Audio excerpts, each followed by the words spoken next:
Okay, so on to number 6, where we work from the interior to the exterior. And so when we do that in these problems, before we were going outside in, z-score to area. Now we're going from area to the z-score. So be aware of that. Let's take a look at this problem number 6. Find the z-score such that the area under the standard normal curve to the left is 0.52. So the way that you're going to go take care of this is you are not going to go to 0.5012. That's not your answer. That's not your answer at all. Instead, your answer is actually going to be found here to here. So you want to find the z-score.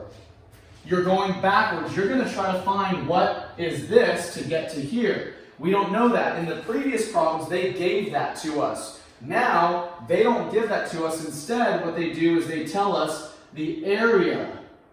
So they give us the area. They tell us the area right here. And so in order to actually answer this, you're going to go find the closest value in this table that matches that value that they give you. Okay, the closest value in this table that matches this one. Now, you may go, well, wait, they gave you a four-digit value in the interior of the table, a decimal that goes to 4 places, whereas over here, your decimal is 2 places. Well, what that means is you're going to have to give it your best shot. Okay, so let's take a look here. I've got to find 0.52. Well, just a quick note to notice here is that in the top left corner of your table, it's the smallest values. In the bottom right corner is your largest values. So there is no duplicate value in this table. They're all pretty much unique. I mean, obviously these are kind of duplicates because they're so small, but in general, in the middle, in the interior, they're going to be very unique, okay? So at the ends, they get so small because obviously a lot of these are rounded, but in the middle, they're going to be very close. So 0.52, I need to look within my table to find something that is as close to 0.52 as possible. Now, if I look over here, I come towards this part. As I hone in here, take a look at this value right here, 0.5199. That right there, to me, is as close as you're probably going to get to 0.52. Now, if I go back here, there's 0.5160, there's 0.5239.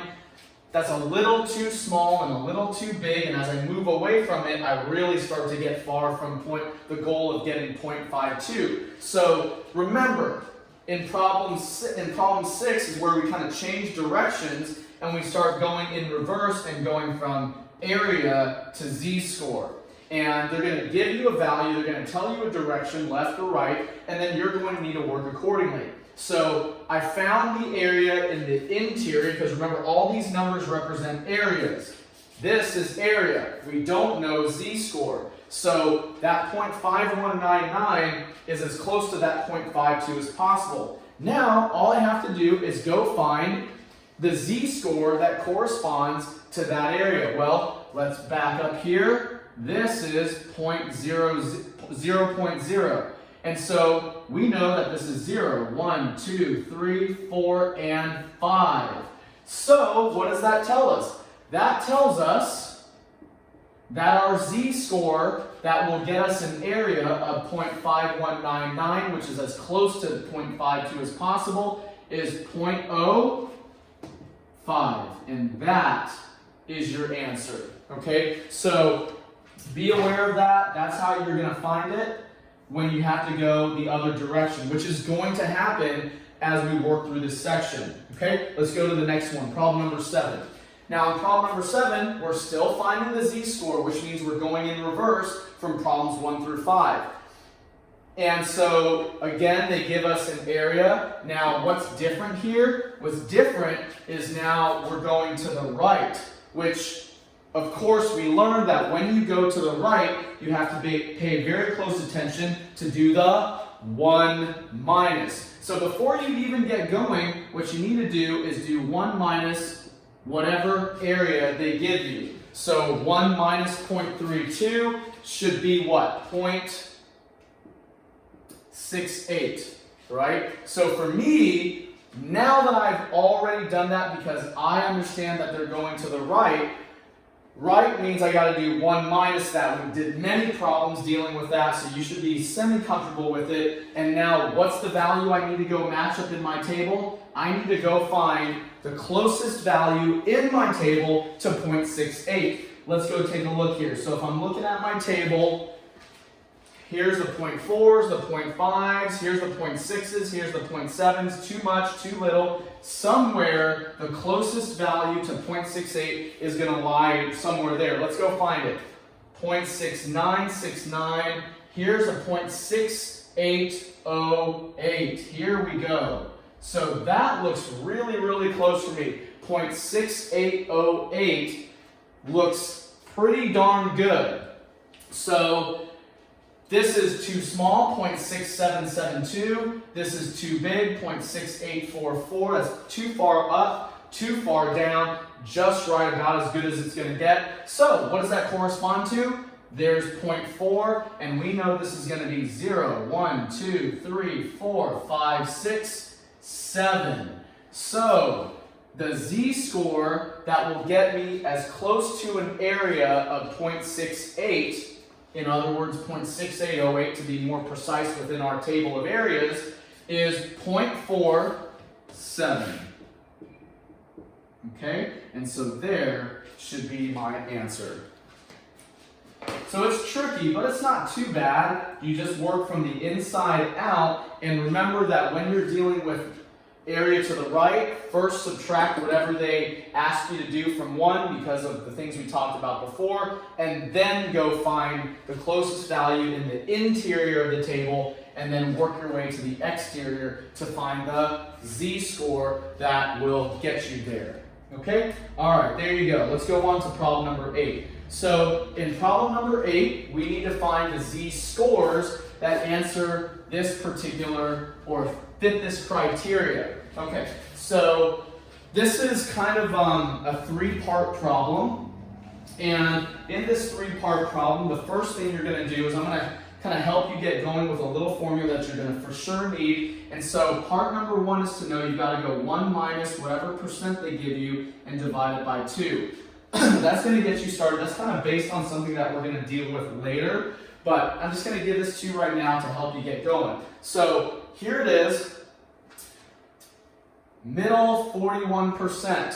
Okay, so first things first is I need to convert that percentage to a decimal. So 1 minus 0.41 divided by 2. All right, so what is that going to be? That looks like it's going to be 0.59 divided by 2. And 0.59 divided by 2, geez, what is that? 0.29 something. 0.59 divided by 2, 0.295. Oops.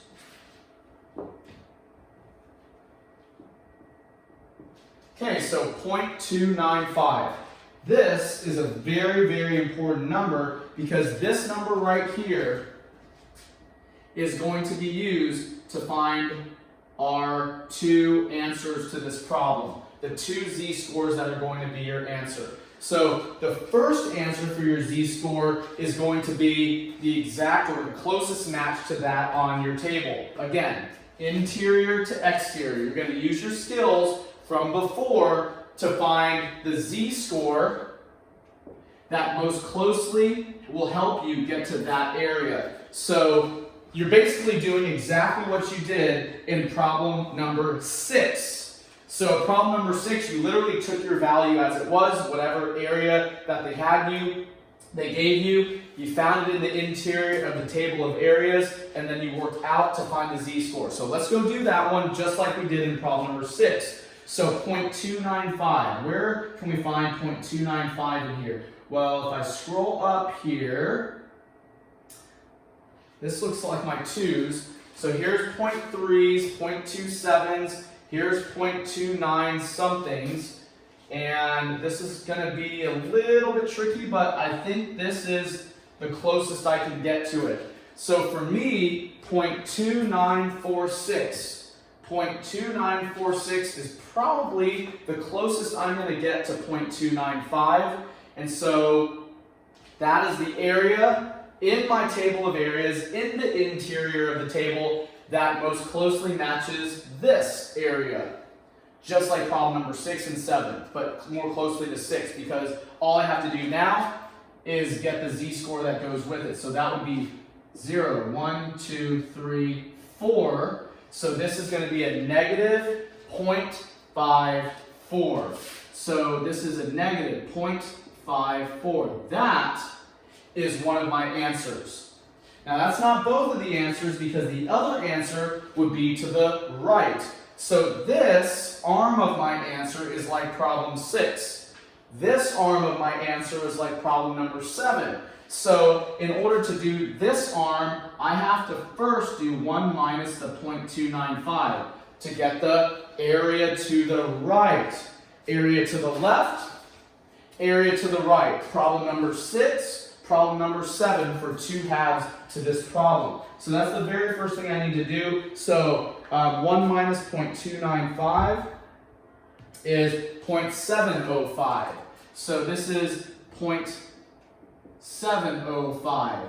Now I can go find the corresponding z-score for this area. This is the area we need to go and match up somewhere here, and then extrapolate the z-score for that. So 0.705. Let's go take a look here. 0.705. I need to go find the 0.7s, and here we are. So let me erase what I had before. How did I do this? I was kind of going and focusing on and trying to find the 0.7s first. So I looked to the interior of my table. There's 0.2s, 0.3s, 0.5s, 0.6s. Here's the 0.7s. And then I started kind of honing in on the more precise part of it, which is 0.70 something. Well, take a look here. This one looks pretty darn good. 0.7054. That looks like it's the closest match to what I have here. What is that connected to? 0.50. 1, 2, 3, and 4. So I have a 0.54. And there you go. There are my 2 z-scores that will correspond to that. So I've got a negative 0.54 and a 0.54. All right, so that takes care of problem number 8. Let's move on to problem number 9. Now, problem number 9, not that big of a deal. It's actually quite easy, which is a nice little break for what we've done, or from what we've done. And so what they do in problem number 9 is they ask you to find z of alpha, z subscript alpha, z.41. Well, all you have to do is first and foremost, in your very first step, figure out what 1 minus the alpha value. So this is written as in the form of z alpha. So that means our alpha value is 0.41. So what you're going to do is do 1 minus that 0.41. That's going to be your very first step. So go calculate 1 minus whatever your alpha is given to you. So for mine, that looks like it's going to be 0.59. And then this represents the area. So we're going to do exactly what we did before, which is take that, go over to our table, and go find the closest area in the interior of the table that will match 0.59. So hopefully maybe that's already here. 2s, 3s, 5s, 6s, 0.5s are over here, 0.59. And for me, I think that this is probably my best bet. 0.5910 looks like it's the closest one to what I'm looking for. And so now I need the z-score for that. And that's going to be my answer. So 0, 1, 2, 3. So the z-score that corresponds to this area is 0.23. And that should be my answer. Okay? All right, and there is that one. So I'm going to skip number 10, leave that for you because it's done in the exact same way. that we did at number 9. It's not really that big of a deal, so that takes care of problem number 10. Okay? Now, let's take a look at problem number 11. Now, when we get to problem number 11 is when we really start to do some serious work. 11 and onward is when we start to really kind of get to the major applications of this. But I mean, we're still kind of practicing with some skills, but we get to a little bit more of the whole picture. Okay, let's take a look here. So problem number 11 says assume the random variable x is normally distributed with a mean mu of 50 and standard deviation sigma of 7. Compute the probability. Be sure to draw a normal curve with the area corresponding to the probability shaded. All right, now before we even get started, we are going to have to utilize a formula that is in your notes, but I'm going to put it up here. And so I'm just going to kind of put it in this zone right here. Okay, and that formula is z equals your random variable x minus your mean mu over your standard deviation sigma. Okay, so just remember that, and it's not too tough. Let's take a look and answer this question. So first and foremost, which of the following normal curves corresponds to this probability? Well, maybe you don't completely understand what this is saying just yet, but at least you could kind of get a general idea of what's going on just from the picture, just from what we've done in the previous 10 problems. So the previous 10 problems, we understood greater than, to the right, less than, to the left, between, in between. And so does this picture seem like it corresponds to a probability of something greater than? Surely not. That looks like a between. Does this picture look like it's corresponding to something greater than? Yeah, it kind of does, because if this is the z-score, greater than would be this way, and everything is shaded to the right of it. Starting to sound familiar? C.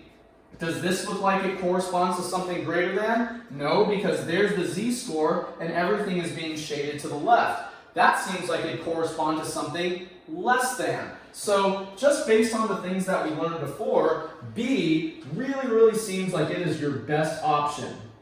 And it is. Okay, with that said, let's actually get to the next part, to actually calculate the probability.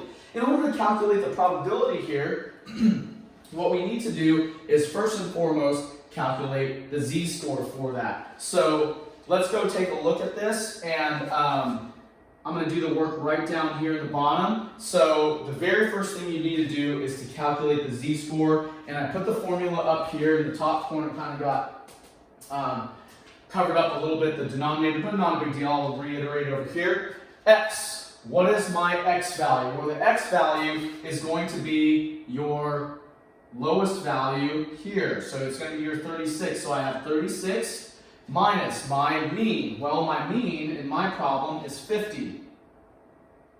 All over my standard deviation. My standard deviation for my problem is 7.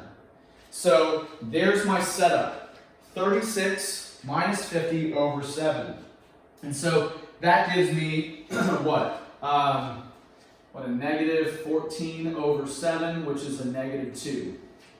Okay? So go calculate yours, make sure that you can get that, and then from there, what we're going to do is we are going to go take a look at taking care of that particular value. Okay? So now the next step is to note the following. The probability of our random variable being greater than 36,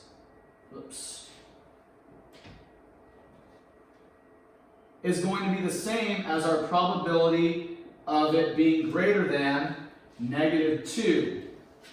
So in other words, I essentially kind of converted our random variable to a z-score. Now, what we're going to do here is we need to go figure out that. We need to go figure out that part right there. So what are we going to do here? Well, first and foremost, go figure out this. This right here is going to be like a z-score. Remember, this is a z-score. So we're actually going to go from the outside in.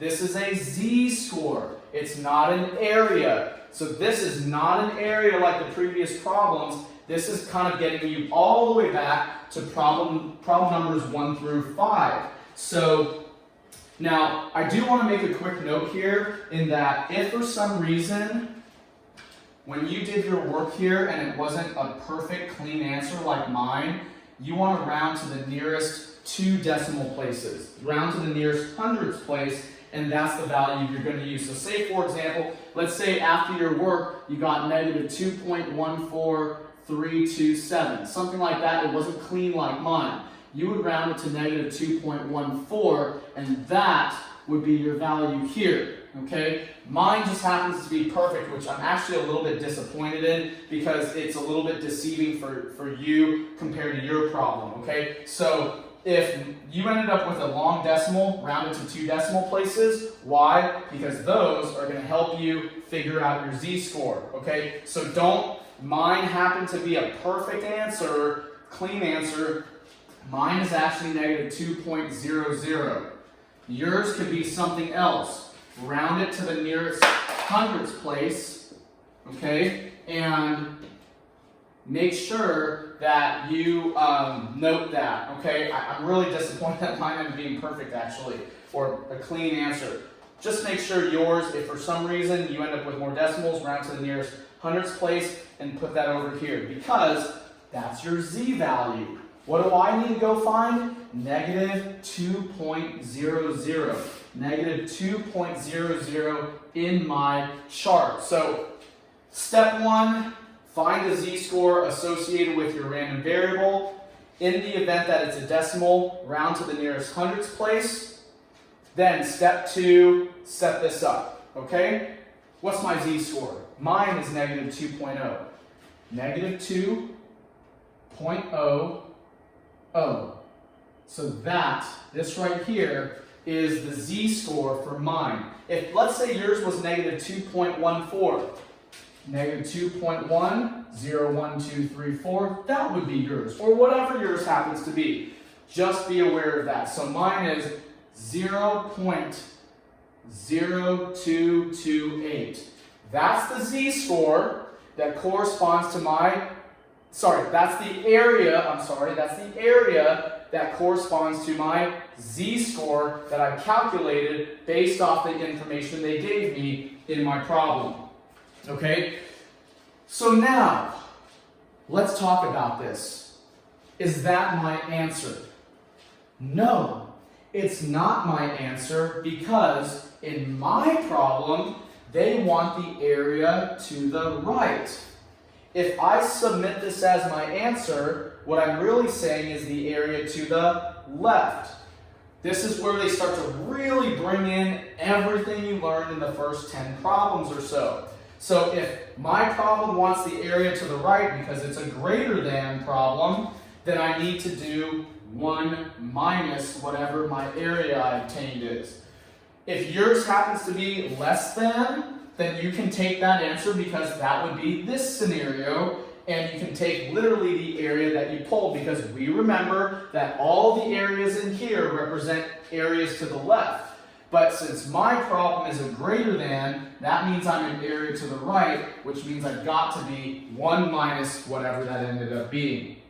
Okay, so here we go, 1 minus 0.228, and so that's 0.772. That should be my answer for this area right here. Okay, so I hope that makes sense. There's a lot of stuff going on, a lot of learning going on. Not easy. And what is going on here? Oh, I think I missed a decimal place. I think it's 0.0772. Oh, no, 0.9772. I subtracted that incorrectly. Again, a mistake here. That's what happens when you miss a decimal. So 1 minus 0.0228 is, 0.0228. 0.9772. That looks a lot better, actually. 0.9772. There we go. Okay, there it is. So there's problem number 11. Done. Okay. All right. On to number 12, which is a very similar concept, but different scenario in terms of, are we going to the left, are we going to the right, or are we going in between? So let's take a look at this one.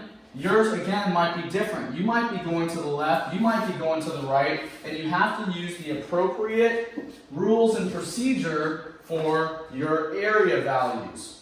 Okay? So let's take a look at number 12 here. Assume the random variable. We have the mean of 50, standard deviation of 7. And then we have this right here. Mine looks to be what? A between scenario. Mine is a between scenario, and so let's first get a picture of what's going on. So, no, that looks like it's the case. 34, 58, everything in between. We want our random variable to fall in between 34 and 58. This is a really good example of between. So, there it is. All right, with that said, let's go take a look at how we're going to calculate this problem. Recall from earlier that what we would do in a case like this is we would first figure out the z-scores for each of them, and that's exactly what we're going to do. So what we need to do here is split up. What's the z-score for this? What's the z-score for that? And the areas for that. And once we know the z-scores, then we can figure out the areas, and then we can actually get the answer. So first and foremost, let's go calculate our z-scores. So for 34, my z is going to be, well, 34, which is the random variable, minus my mean, which is 50, and I'm going to divide that by my standard deviation. For my other end of it, for the 58, I'm going to do the exact same thing. My z-score is going to be 58 minus the 50 divided by the 7. So if you recall from problem number 11, in 11, we just had one z value that we had to find using the random variable. Here, we have two, kind of like we saw in a previous problem. Once you do that, let's go, let's see here. So mine is going to be 34 minus 50 is going to be a negative 16 over 7. I'm going to have to calculate that. So 16 divided by 7 is 2.285. So that's going to be a negative 2.285, which is going to be approximately negative 2.29. That's going to play in a moment here, negative 2.29. Let's go do the other one. 58 minus 50 is going to be 8 over 7. And remember your negative sign, so 8 divided by 7 is going to be 1.142. So that's 1.142, which is 1.14. Okay, what do these represent? These represent the conversion of these random variables to z-scores. Why is that important? Because problems 1 through 10 that we did earlier were all about, you either were given a z-score or we're finding a z-score. So the only way to convert our random variable into a z-score is to use this formula so that we can then use the table to find the areas. Okay? So now what we need to do is find the corresponding areas to a z-score of negative 2.29, find the corresponding area to the z-score of a 1.14, and then we can go do the calculation. So I've got a z-score. I'm going to kind of carry this up here. So I've got a z-score of negative 2.29. Let's find the area for that. So negative 2.29, negative 2.2, and then 9 is going to be on the complete other end of that. So let's see here, negative 2.29, that's it right there. So the area that corresponds to a negative 2.29 z-score is going to be 0.0110, 0.0110. Okay, let me clean this up a little bit. All right, now the other part of it is to find the area that corresponds to a z-score of 1.14. So in other words, this right here is a z-score of negative 2.29. That's the z-score for it, which has an area in this little zone here of 0.110110. Now we're going to go find the area for 1.14 z-score, which is here. The area, that's going to be the area to the left of that. So 1.14, let's take a look at that. Where's 1.14? It's down here. So 1.1, 0, 1, 2, 3, 4, and 1.14, that's this right here, 0.8729. So 0.8729, that is all the area from here backwards. That should sound familiar because we did this earlier. It's just a little bit more complex.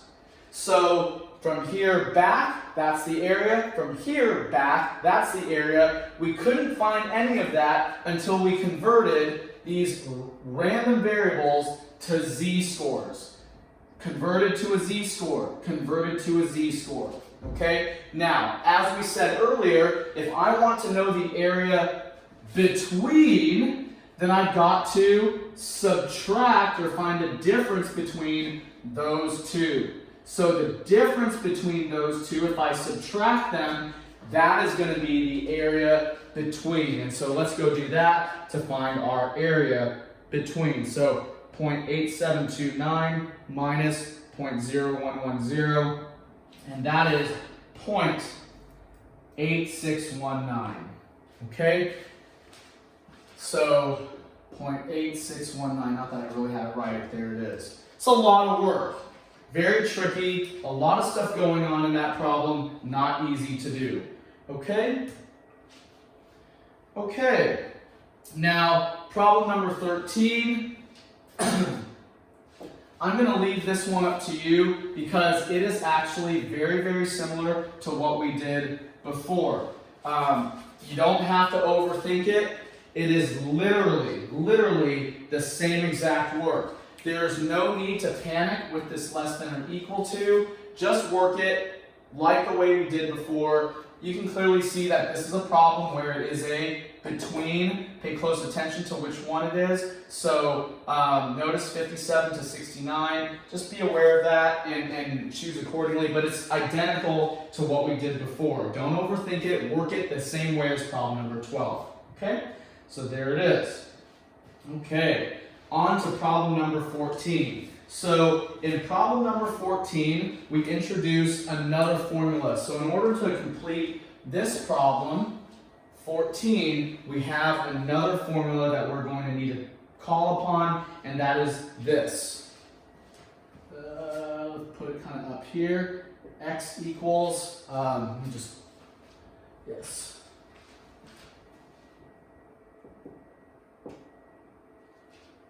It's kind of a mess. So there's our two formulas. Okay, so X equals your mean, mu, plus your z-score times your standard deviation, sigma. That's in your notes as well. Okay, so there it is. Let's take a look at how to complete this problem. Assume the random variable x is normally distributed with a mean of 50 and a standard deviation of 7. Find the 67th percentile. Okay, this is a two-part problem. Okay, a two-part problem. First and foremost, what we're going to need to do is we're going to need to convert our percentile to a decimal. So 67th percentile, I'm going to ant here, 67th percentile is the same as 0.67. Okay, so I've converted that to a decimal. Now, the next thing you're going to do is you are going to treat this like an area. This is like an area, because the reality is that if you understand percentiles, percentages, you understand that percentiles and percentages deal with areas. Okay, so 0.67 is an area. It's not a z-score. So that is why what we're going to do is we're going to take this value and not look here, because it's not a z-score. It's an area. Percentiles are related to probabilities, which are areas. Okay, so that's an area, which means what are we going to do? We're going to go try to match 0.67 to the closest value in here. So now we go back to interior to exterior, inside to out. We need to find the inside that matches this area as close as possible. Starting to look familiar? Before we only had 2 decimal places. It's okay, we got to find the closest one to it. Let's come over here. Let's see if something's already here. 0.3s, 0.4s, 0.5s, 0.6s, 0.7s, 0.8s. Here's the 0.6s because my problem is a 0.6. What's the closest to 0.67? Well, look at this. I've got a 0.6700. That is the closest match, basically identical. And so now I work backwards. 0, 1, 2, 3, 4. So what does that mean? That means because 0.6700 in my table, this comes from the table, right? That tells me that I have a z-score that corresponds to that of 0.44. So the z-score would be 0.44 for that, okay? All right, so that is really valuable because now what we can do is we can take the information that's given in the other part or the other information that's given in this problem and go find our random variable. So part 2 in this problem takes all the info we had, the z-score of 0.44, the mean of 50, the standard deviation of 7, and that is going to help us go find our random variable. So our random variable that corresponds to this set of information, in other words, the random variable that kind of will go here, like our previous problem, that we then converted to a z-score, blah, blah, blah, blah, blah. That's what we're doing right now. So what is that? Our mean, which is 50, that's what the formula says, plus our z-score, that's 0.44. Times our standard deviation, which is 7. And so now I've got all the information I need. I can simply do the calculation. And so I've got 0.44 times 7 and then plus 50. And so my answer for my random variable is 53.08. Let me double check my work here, 53.08. And so that is kind of what you would see if we were to connect that to what we did in the previous problem. So 53.08 corresponds to the 67th percentile in a problem where the mean is 50, the standard deviation is 7, or in a scenario where the mean is 50, standard deviation of 7, and we want the 67th percentile. And that's it. Okay? So there it is. There's number 14 for you. All right?